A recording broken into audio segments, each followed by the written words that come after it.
तो हमारे लाला की चेन बेची है, कल को मौका मिलेगा ना तुम उसकी एक एक चीज बेच दोगी। 24 घंटे में तुम्हें जितने पैसे चाहिए हमसे मांगो, मगर हमारे लाला को घर वापस भेज दो। तो लाला जी आपने अपनी चेन क्यों बेची और किस लिए बेची? दोस्तों आज के एपिसोड में ऐसा हो जिसने सभी को हैरान कर दिया। एक तरफ किशोरी पर चोरी का इल्जाम लगा, दूसरी तरफ लाला जी ने अपने सबसे कीमती सोने की चैन बेच दी। लेकिन सबसे बड़ा ट्विस्ट आखिर में आया जब लाला जी ने सबके सामने ऐसा सच बताया कि पूरे घर की बोलती बंद हो गई।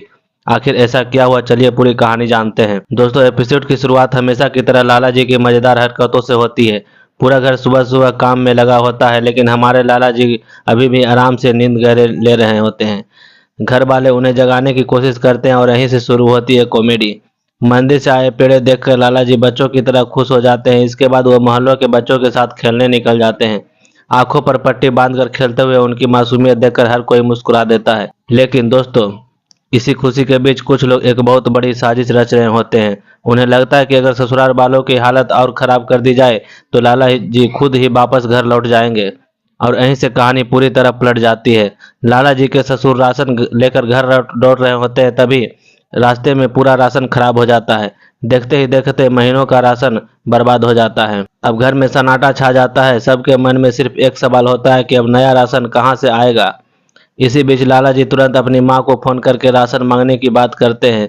लेकिन दोस्तों यहाँ किशोरी ऐसा फैसला लेती है जिसने सभी को चौंका दिया।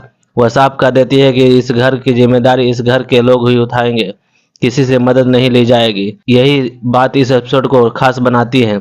इसके बाद किशोरी खुद दिहाड़ी पर जाने का फैसला करती है। जैसे ही लाला जी ये बात सुनते हैं उसके चेहरे की खुशी गायब हो जाती है। वह बार बार कहते हैं कि अपनी पत्नी को मजदूरी करते हुए नहीं देख सकते। यहीं पर पहली बार लाला जी एक जिम्मेदार पति वाला रूप देखने को मिलता है।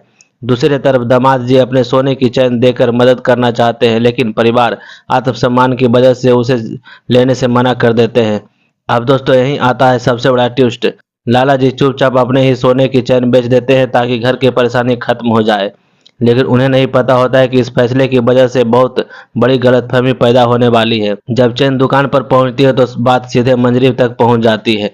मंजरी बिना कुछ जाने सीधे किशोरी के घर पहुंच जाती है और फिर शुरू होता है हंगामा। वह किशोरी पर आरोप लगाती है उसे लालच में आकर लाला जी की सोने की चैन बेच दी। इतना ही नहीं, वह धमकी भी देती है कि 24 घंटे के अंदर लाला जी को वापस भेज दो। पूरा घर तनाव में आ जाता है। सबको लगता है कि सचमुच किशोरी ने बहुत बड़ी गलती कर दी। लेकिन तभी एपिसोड का सबसे दमदार सीन आता है। जब किशोरी के ऊपर हाथ उठाने की नौबत आती है तभी समय लाला जी बीच में आ जाते हैं और सबके सामने एक ऐसा सच बताते हैं जिसे सुनकर हर कोई हैरान रह जाता है। लाला जी कहते हैं कि चैन किसी और ने नहीं, मैंने बेची है। पूरा घर एकदम शांत हो जाता है। फिर लाला जी बताते हैं कि उन्होंने ये सब सिर्फ इसलिए किया क्योंकि वह नहीं चाहते हैं कि उनकी पत्नी मजदूरी करे। इसके बाद उनका एक डायलॉग सीधे दिल छू जाता है।